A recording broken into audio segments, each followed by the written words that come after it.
Before I get into part 2, I would like to make a change to something that I said in part 1. Originally, when I was recording part 1, I chose not to say the price I paid for the CPU, and that's mainly because at the time of recording I didn't want to say the price of it, but a friend of mine watched the video and they pointed out that I should have said the price, because ultimately the price of this CPU is the main reason why I went ahead and purchased the CPU, and now here I am doing a 3-part video series about it. Anyway, the price I paid for the CPU was £338, and I got it second-hand in an eBay auction.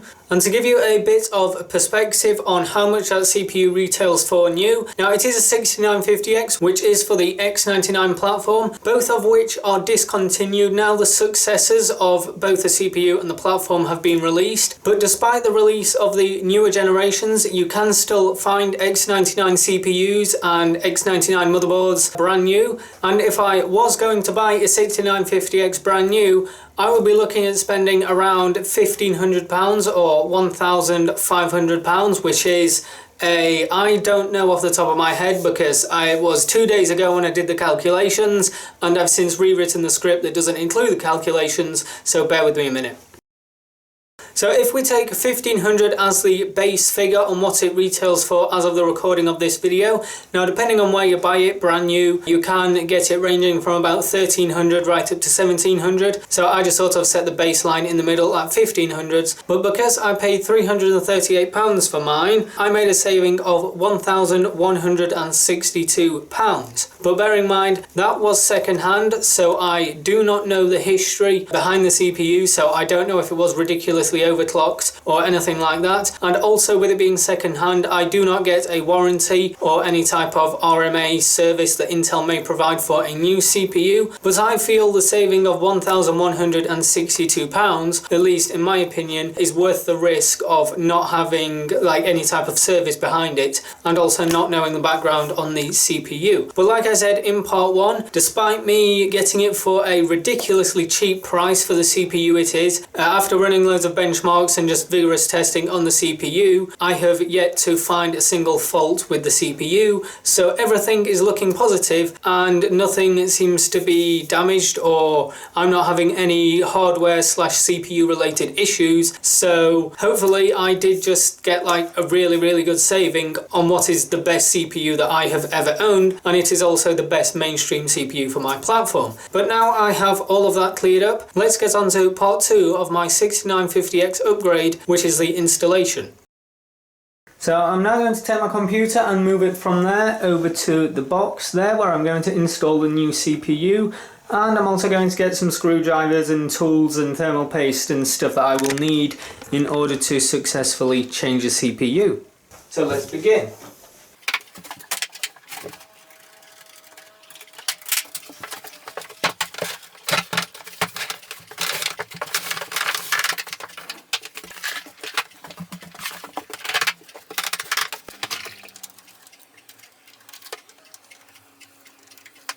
So now I've got my computer on this wooden box, I am ready to change the CPU. But before I do that, I'm going to remove my graphics card and my hard drive cage and things like that, just to give me a bit more room inside the chassis, so I can better access around the CPU cooler and just around the motherboard in general.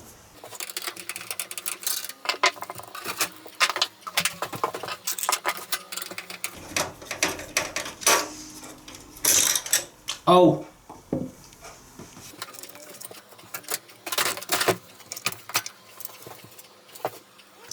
Okay, I've run into a problem. I dropped the GPU screw and I honestly have no idea where it went. Oh, I can see it. There it is. Right, now I've got that out, let's continue with the time lapse. Now I don't really need to remove these, but I'm going to anyway.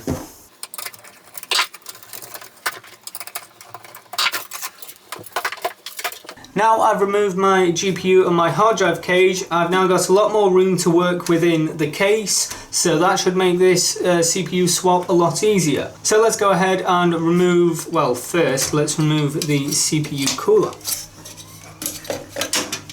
Like that, and now I just need to remove the CPU cooler itself. So now it's highly likely, in fact it's very likely, that the thermal paste will be acting as some kind of adhesive here due to the way liquids work when they are trapped between two surfaces. So just give it a gentle wiggle and it should pop off like that. Now I need to go and clean up the thermal compound. And I also need to figure out why this fell apart. Okay, so that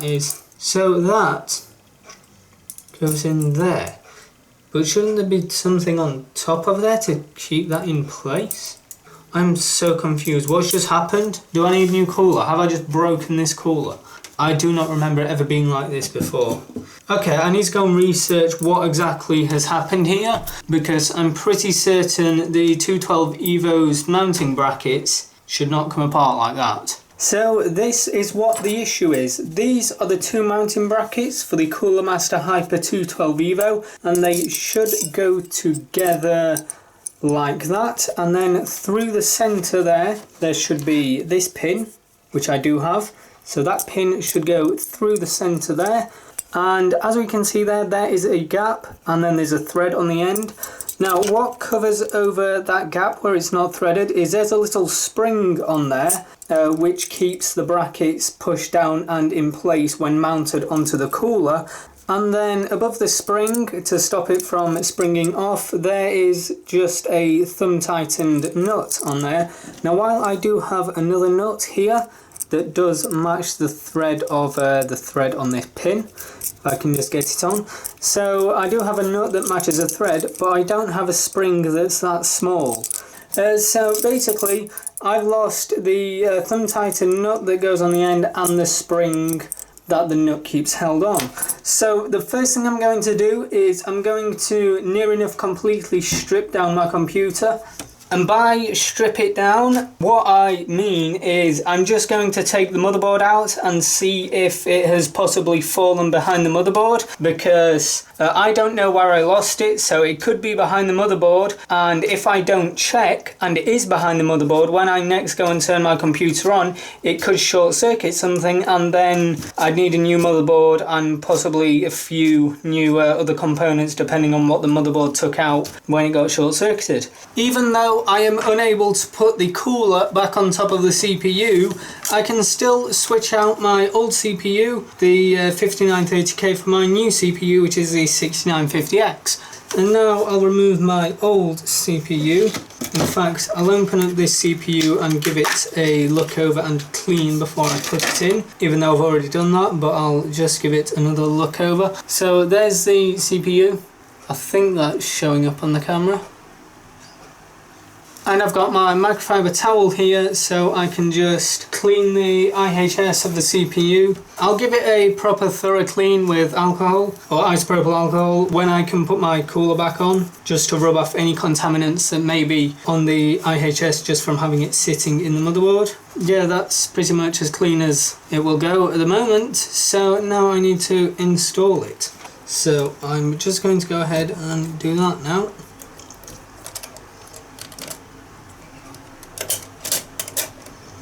So there's my old CPU,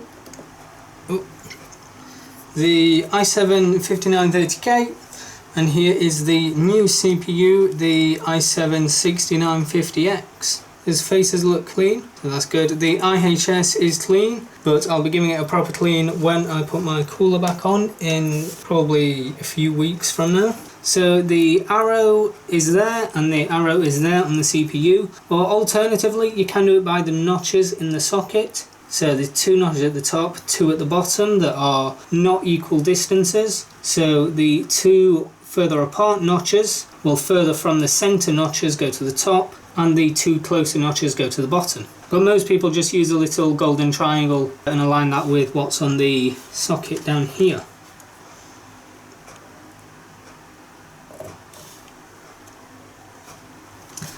So there's 6950X in place. Now I'm just going to close the mounting brackets.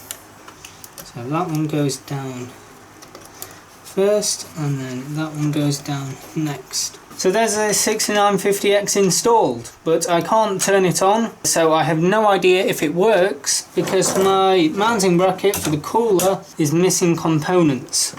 so I need to wait until they arrive. And in case you wonder what I'm doing with my old CPU, I'm just simply putting that into the same packet that this came out of, and I'm going to keep it.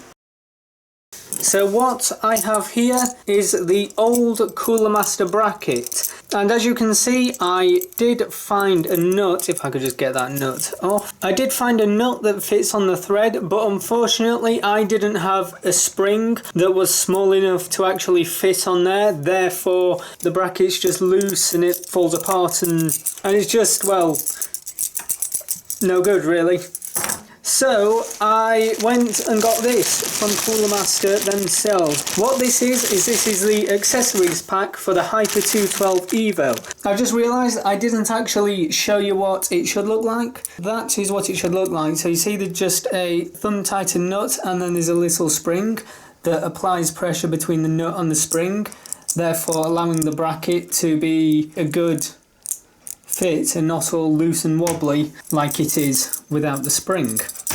And the reason why I decided to buy the accessories pack instead of going out and trying to find a small little spring myself is because after I checked multiple hardware stores online and then the travel expenses getting to and from the hardware store, it actually worked out cheaper for me to buy the accessories pack than actually going out and finding a spring myself. And I'm not really sure how it is possible for Cooler Master to make something so cheaply and still make profit on it, or for travel expenses to be ridiculously expensive in the UK.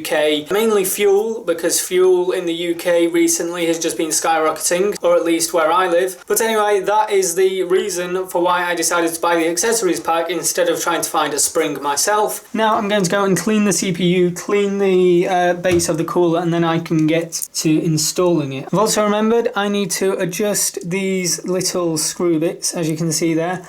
For X99 and the LGA 2011 platform, I need to move them from the middle section there, because they can go there, they can go in the middle, or they can go out to the end. And for LGA 2011, I need to move them out to the end, like that. So that is going to go on there like that. I'm just test fitting it at the moment, just making sure that everything lines up, and it lines up. What I have here is my microfiber towel. I do have small microfiber cloths, but I can't find them. They've all gone missing. So I've got this microfiber towel and the CPU's cooler contact plate here, the base of it, and some isopropyl alcohol. And now all I'm going to do is clean the base of the cooler and the CPU IHS. Just going to put some isopropyl alcohol onto the microfiber towel and then just clean the CPU.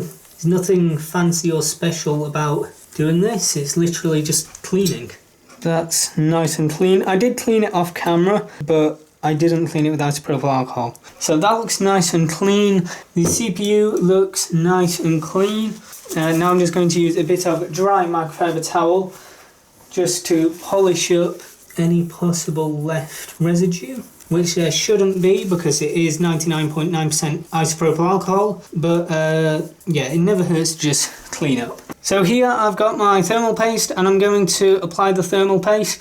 I did take the label off it so I could see how much thermal paste I have, but I can't actually remember the name of the thermal paste, so I'll just look it up now.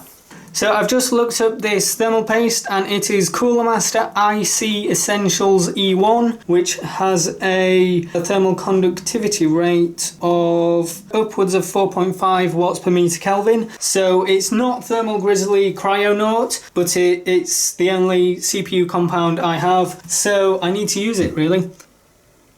Now this is where people will always say, oh, you've put too much on, or you've put not enough on, or something like that. Yeah, that should be fine once it's under the heat spreader. Right, so put it through, open it by one click, and we are aligned. So we need to put it through there, open it by one click, and then put it in the hole like that. My head might get in the way here.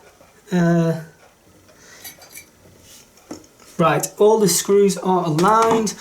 Now, delicately, even though I've built many computers, this bit is the bit I find the most nerve-wracking, is just applying the thermal compound and mounting the cooler.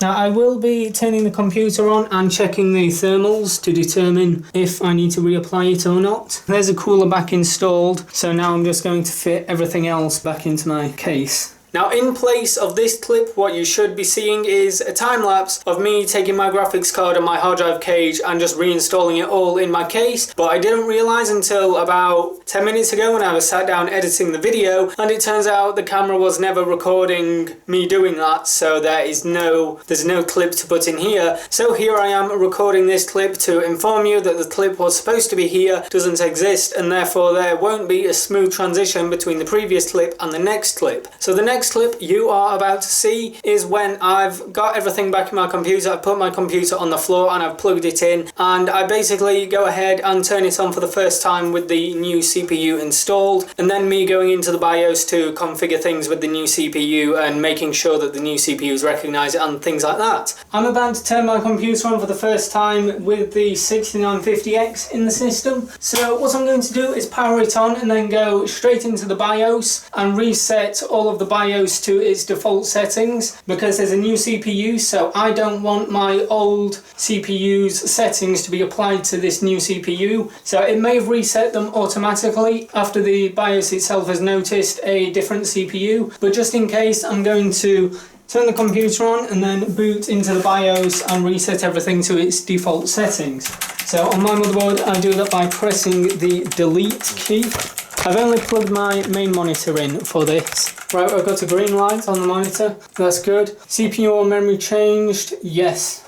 So it has automatically detected a change in CPU. So now here I am in the settings.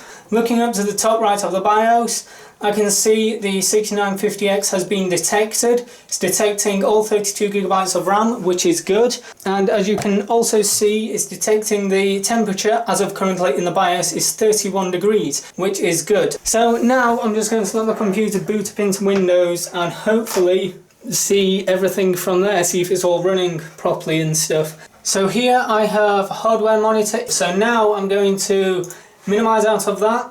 That is running in the background, so it will detect the maximum of everything, because right now I'm looking out for temperatures, and also if the computer just shuts down, it's because there's a problem and I don't know what it is because I have yet to diagnose it. Let's go ahead and run the CPU benchmark. I don't know what score, I'm probably like expecting 1700, 1800, because it is stock at the moment. So yeah, probably around 1800. 1723 CB, Cinebench points. Then there's a score, 1723 CB. That's at stock, I have not done any overclocking. And it places it there, which is well ahead that Xeon CPU. Anyway, that's the Cinebench. Now let's have a look at temperatures. Now I know it was only running for a few seconds, but it still gives me an idea. So I can see full utilization on the CPU with a maximum software recorded power draw of 93 watts, which is a lot less than my old CPU, because my old CPU at stock was pulling 120 and overclocked it was at 140. Now this is the software monitoring. This will be nowhere near as accurate as physical plugging into the wall type of monitoring, but I don't have that type of equipment on me, so I need to go by what this says, and that is 30 below my old CPU. So regarding power draw, at least according to software based figures, I should be okay. So here I've got Prime 95 version 26.6. I'm going to run the in-place large FFTs, which generates maximum heat and power consumption. So I'm just going to go ahead and run that and just stick Prime 95 over there. And on the left here we have hardware monitor. So I'm going to run this test for about 10-20 minutes and I'll be back with the final results then.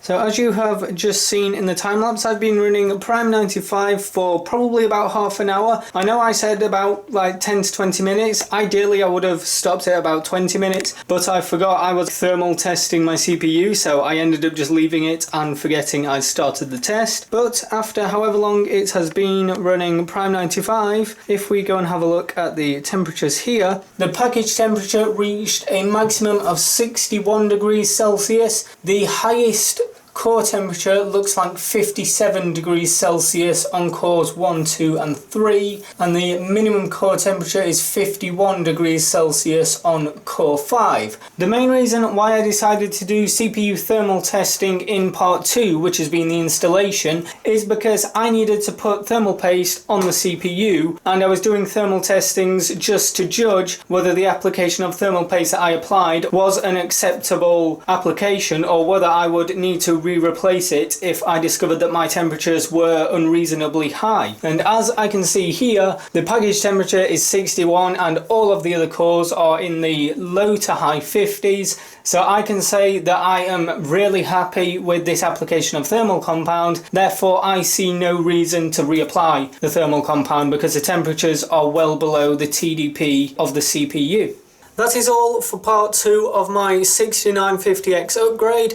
In this part you have seen me install the CPU, and then I turned the computer on for the first time and did some thermal testings to determine whether my application of thermal compound was effective, or if I needed to reapply the thermal compound if it was a poor application. Anyway, if you have enjoyed this video, give it a like. If you haven't, give it a dislike. Comment your feelings and opinions down in the comment section below. Consider subscribing to see future uploads, and as always, thank you for watching.